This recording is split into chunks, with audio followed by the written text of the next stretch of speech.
Welcome to a new week from English Plus Podcast. This is your host, Danny, and I'm so excited about this week because I have a lot of good things to share with you and a couple of new series. Well, one is not exactly new, one is coming back after a long absence, and another one that is brand new that's coming on Saturday. But, of course, you must have heard that in the beginning, so I'm not gonna talk again about that. Let's dive right in and let's talk about today's episode. Today is a word power episode. So obviously, you know by now that in Word Power episodes, we talk about something. The most important thing is the story, the context that we have. Then, within this context, we learn 10 new words. Well, the context for today, or actually the story we're going to talk about for today, is Salvaging History, the Wreck of the Tensale. We're going to talk about the wreck of the Tensale, and then we're going to learn 10 new words in context. Now let me tell you about these words to get you a little bit excited. We have the words placid, relinquish, pernicious, calamity, procure, bulwark, laden, disperse, salvage, and relic. So, these are 10 new words, but you're not going to learn these words in a vacuum. You're going to learn these words in context. And remember, again, our context for today is the wreck of the Tensale. Welcome to a new Word Power episode.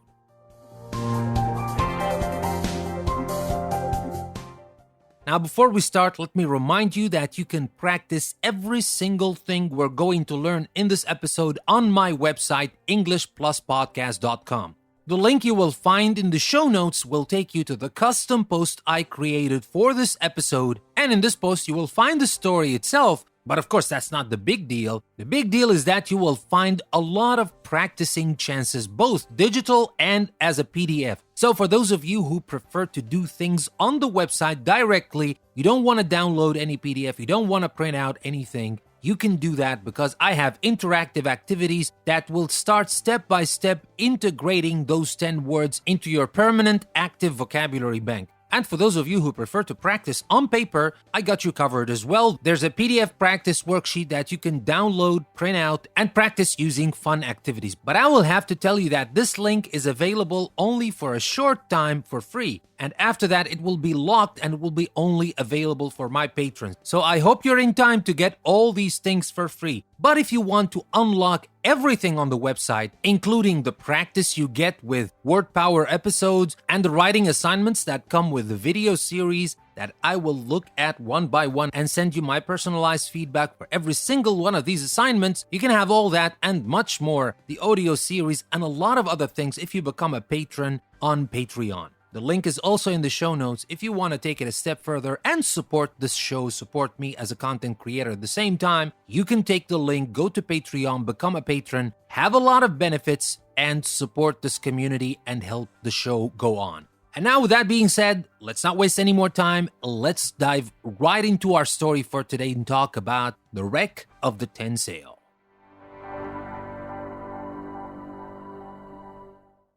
Somewhere far below the deceptively placid turquoise waters off the Cayman Islands lies an important piece of history. Although the wrecks of the British frigate HMS Convert and 9 of its 58-ship merchant convoy will never relinquish the treasures of Spanish galleons, they may provide historians with the opportunity to reconstruct part of 18th century maritime life and culture. The position of the Cayman Islands along the sailing route of the Leeward Passage ensured that from the earliest days of New World exploration, seafarers used them as navigational landmarks. Ever since the 16th century, the coral reefs surrounding the islands have been a pernicious snare for hundreds of ships, including the Convert. A popular version of this shipwreck dates it to 1788 and mentions a naval escort. Other stories suggest that the calamity was caused by pirate ships. Although the traditional narratives related in the islands diverge from historical fact, the folkloric title, Wreck of the Tensale, stuck. During the 18th century, Tensale referred to 10 sailing ships. 18th century official documents procured from the archives of Great Britain and Jamaica reveal an intriguing story. According to this source, The HMS Convert was bound from Jamaica to Great Britain in February 1794 under the command of Captain Joe Lawford. With the frigate as a bulwark, the convoy of merchant vessels were laden with West Indian sugar and rum. At the beginning of the journey, the fleet was delayed by a leaky merchant ship, preventing the convert's officers from sighting Grand Cayman before sunset on the second day of the voyage. At midnight, the sailing master recommended to the captain that their course be shifted more to the north in order to reach the western tip of Cuba. By his reckoning, the fleet was southwest of Grand Cayman. A few hours later, however, several ships that had sailed ahead wrecked on the reefs of the largest island. One of these ships fired a warning shot, and the captain of the convert gave the signal for the convoy to disperse. As the frigate attempted to change course, a merchant vessel crashed into her bow and became entangled. By the time the convert cleared the other ship, she was too near the breakers to escape. The dawn revealed 9 merchant vessels and their naval escort hopelessly aground on the reef. At least 8 people perished in the disaster. The crew salvaged some of the cargo from the ships involved in the wreck of the Ten-Sail before they sank. The specific location of the debris was forgotten, and for 2 centuries the sites were taken over by the sea. Today, there are plans to recover relics such as cannons, anchors, ships' fittings, and navigational instruments. Underwater archaeologists anticipate contributing to Caymanian as well as maritime history.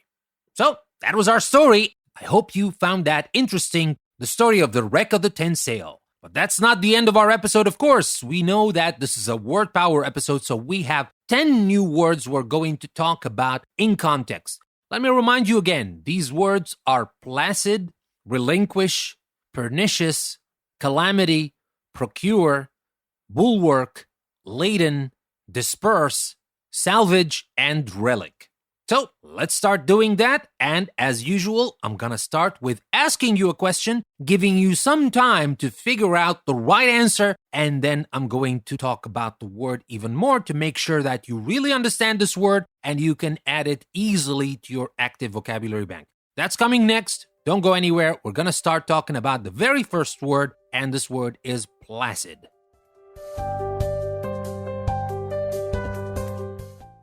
So our very first word is placid, P-L-A-C-I-D, placid.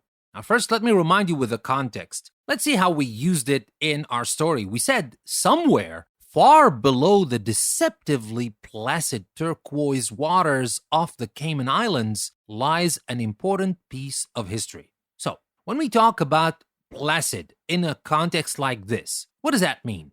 Does it mean dangerous, transparent, smelling like fish, or calm? Which one do you think is the best meaning for placid in this context? Think about it, and I'll be right back with the answer.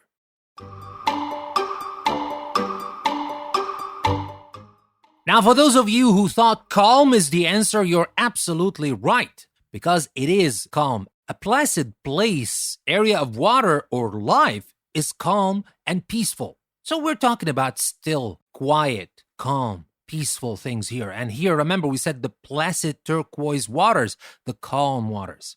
So that was our very first word for today, placid. Don't forget that. You can use that in your everyday language, especially if you want to make your writing much stronger.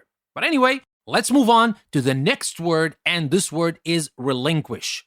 R-E-L-I-N-Q-U-I-S-H, relinquish. Let's remember how we use this word in context. We said, although the wrecks of the British frigate HMS Convert and 9 of its 58-ship merchant convoy will never relinquish the treasures of Spanish galleons, they may provide historians with the opportunity to reconstruct part of 18th century maritime life and culture. So we're talking about here relinquishing the treasures of Spanish galleons. Which word could best replace relinquish in this context? Can we replace it with surrender, separate, authorize, or locate? Which one do you think is the best replacement? Think about it, and I'll be right back with the answer.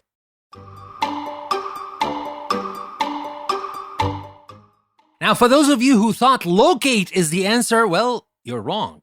Actually, it is surrender. It is not locate. It is surrender because what is the meaning of relinquish? If you relinquish something such as power, say, or control, you give it up. You leave it. You release it. You surrender something. And here we're not talking about the surrender of treasures, but just like it's to give up those treasures after you search and it's difficult. This treasure, actually the treasure is something, of course, but you know what I mean. The treasure is kind of challenging you. It is not going to give up. But then good treasure hunters never give up until those troves relinquish their treasures. Like the Spanish galleons, of course, which are famous for the treasures they had. And when we talk about the HMS Convert, we're not talking about the treasures. They're not going to relinquish. They're not going to surrender, give up those treasures of Spanish galleons. But this British frigate is very important for history. But what's more important than that is that we now have a new word that we can add to our active vocabulary bank. And that's not the last word for today. We have 8 more words, so stick around. Don't go anywhere.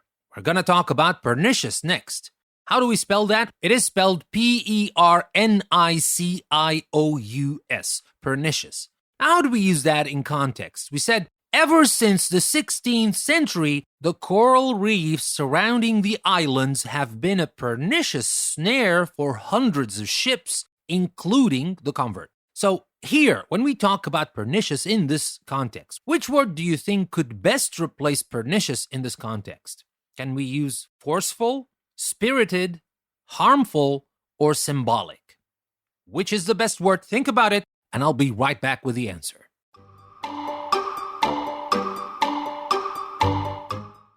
Now, for those of you who thought harmful is the answer, you're absolutely right. That is the meaning of pernicious. If you describe something as pernicious, you mean that it is very harmful, wicked, bad, dangerous, damaging. That's the meaning of pernicious, and that is another word to add to our active vocabulary bank. But remember, it's not going straight to your active vocabulary bank. Now it's still in the passive part because you know what it means, but you haven't used it yourself. You haven't practiced the word. And how do you do that? It's very simple. Just take the link you can find in the show notes and go practice these words. Of course, after you are done listening to the episode, go to my website, go to this custom post I created for this episode and practice to add these words you're learning about right now to your active vocabulary bank. The vocabulary bank you can use in your speaking and writing. And by doing that, you will never forget the meaning of these words. But anyway, let's continue and let's talk about the very next word, and that is calamity.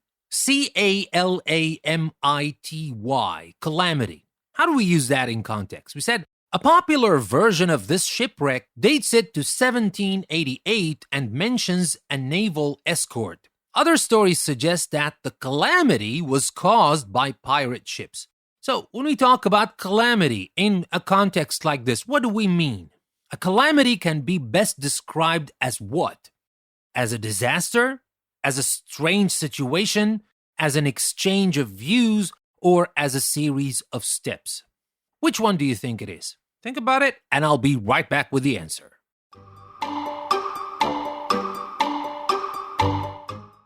Now, for those of you who thought it is disaster, you're absolutely right. A calamity is an event that causes a great deal of damage, destruction, or personal distress, so it is actually a disaster, a tragedy. And here, remember, we said other stories suggest that the calamity, what calamity are we talking about? The sinking of the ships, it is a tragedy, it is a disaster.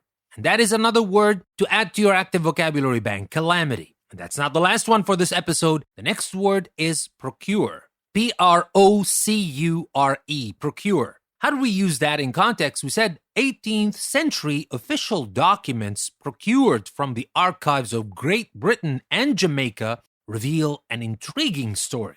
So something that is procured can be best explained as what? As obtained by special effort, as taken illegally, as released to the public, or as translated. Which one of these can best explain the meaning of procure in this context? Think about it, and I'll be right back with the answer.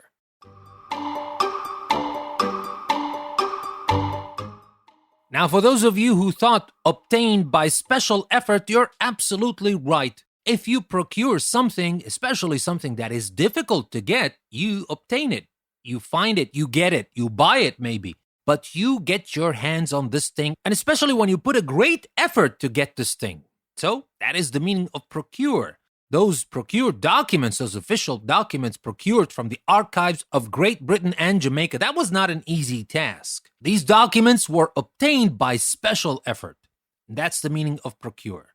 Now, of course, when we talk about procurement for companies, that's not about special effort or anything. It's just about buying stuff for the company. I'm not saying it's an easy job, no, but the meaning is not exactly like we have it here in our context. But anyway, procure is a new word you can add to your active vocabulary bank, and the next word we're going to talk about is bulwark. B-U-L-W-A-R-K.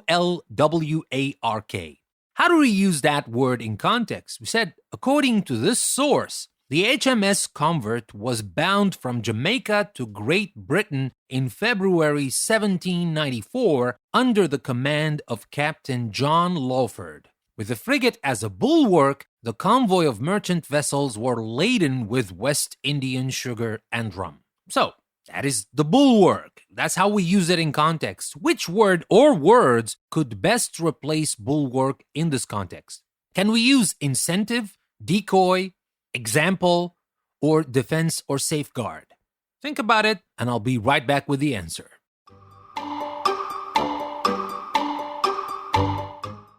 Now, for those of you who thought defense or safeguard is the answer, you're absolutely right. That's the meaning of bulwark. A bulwark against something protects you against it. And a bulwark of something protects it. So, here, the bulwark of the convoy, what does that mean? It means that it protects the convoy. This frigate's job is to protect the convoy, to safeguard the convoy. And it was doing its job properly until this tragedy, or remember the word, calamity, happened. And probably that was not the work of pirates, it was just the work of nature. So no one to blame, actually. It's nature. You can't fight nature. But anyway, remember, our word is bulwark. And that is another word you can add to your active vocabulary bank. And that's not the last one. In the same context, we used another word, and that is laden. Let me remind you again. We said according to the source, the HMS Convert was bound from Jamaica to Great Britain in February 1794 under the command of Captain Joe Lawford. Right. And then, with the frigate as a bulwark, the convoy of merchant vessels were laden with West Indian sugar and rum. So laden, L-A-D-E-N. What does that mean? Which word or words could best replace laden in this context? Can we use influenced by tides, unrestrained, weighed down by something, or incapable of being subdued? Which one do you think is the best word, or actually group of words, that we can use to replace laden in this context? Think about it, and I'll be right back with the answer.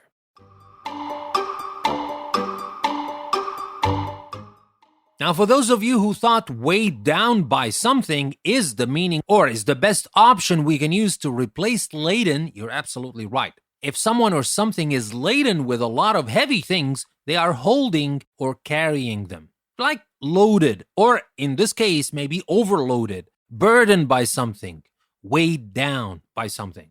And the other merchant vessels were just like that because they had the protection of the HMS Convert. They were not afraid of pirate attacks because they had the HMS Convert to protect them. They had the frigate as a bulwark for the convoy. And while the HMS Convert might have been more than capable of protecting them against pirates, it was absolutely helpless against nature. But now we have two words, bulwark and laden. Now on to the next word, disperse. D-I-S-P-E-R-S-E, disperse. Let's take a look at how we use that in context. We said a few hours later, however, several ships that had sailed ahead wrecked on the reefs of the largest island. One of these ships fired a warning shot, and the captain of the Convert gave the signal for the convoy to disperse. That is our word. So what do you think? Which words could best replace disperse in this context? Can we say return to port?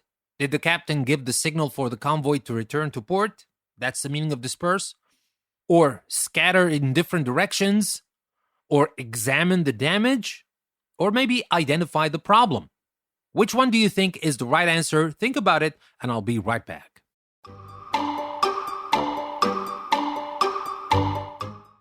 Now, for those of you who thought scatter in different directions, you're absolutely right. When something disperses or when you disperse it, it spreads over a wide area, like scatter, spread, distribute, or circulate. And that's exactly what the captain ordered the ships to do to avoid the reefs, not to stay all next to each other and then crash into each other. But unfortunately, that happened to the HMS Convert itself. The captain reacted to the warning shot, but it was too late.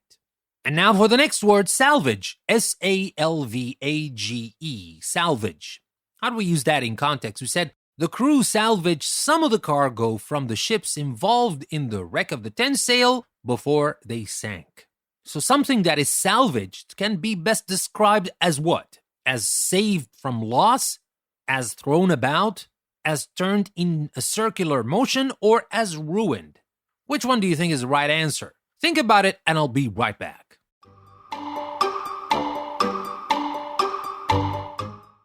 Now, if you think it's saved from loss, you're not wrong, because that is obviously the right answer. If something is salvaged, someone manages to save it. For example, from a ship that has sunk, or from a building that has been damaged. That's the meaning of salvage. So the crew salvaged some of the cargo before the ship sank. Of course, they couldn't salvage all the cargo. They just saved some of it. They were able to save, recover, rescue the precious cargo. But talking about rescue, don't use salvage for people, of course. We use salvage for things only. We don't salvage people from the wreck. We rescue people from the wreck. And that's right. We can use rescue for things as well, but to make things easier, think about rescue for living beings and think about salvage for things. And now for our very last word for today's episode, and that is relic. R-E-L-I-C, relic. How do we use that in context? Let's see. We said, today there are plans to recover relics such as cannons, anchors, ship's fittings, and navigational instruments. So these are the relics, obviously. Seeing the word in context, what can relic best be described as what? As vulnerable targets? As different combinations of parts? As historically interesting objects? Or as minor weaknesses? Which one do you think is the right answer? Think about it, and I'll be right back.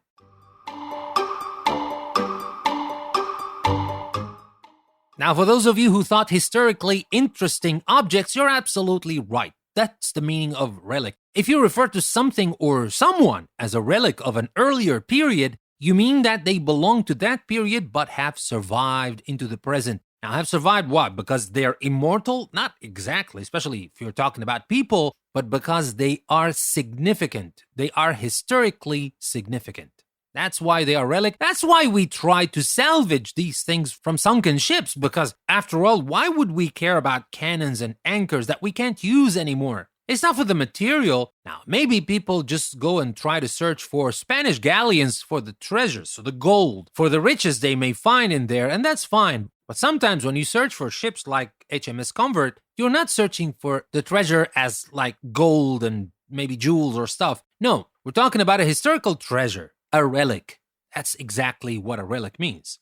And with this word, we've covered 10 new words in context of our story, The Wreck of the Tensale. We talked about placid, we talked about relinquish, pernicious, calamity, procure, bulwark, laden, disperse, salvage, and finally, relic. I hope you found the words interesting. I hope you found the story interesting. And I hope you learned a lot in today's episode. But remember, if you really want to add these words to your permanent active vocabulary bank, this vocabulary bank that you can use in your writing and your speaking, you need to practice these words, and you don't need to go far. The link is just in the show notes. Click on this link. It will take you to the custom post I created for this episode, where you can find everything you need. Whether you like to practice online, you can do that on the website, or if you would like to practice on paper, there's also this PDF practice worksheet. But remember, I told you, hurry up before the post locks and becomes patron only.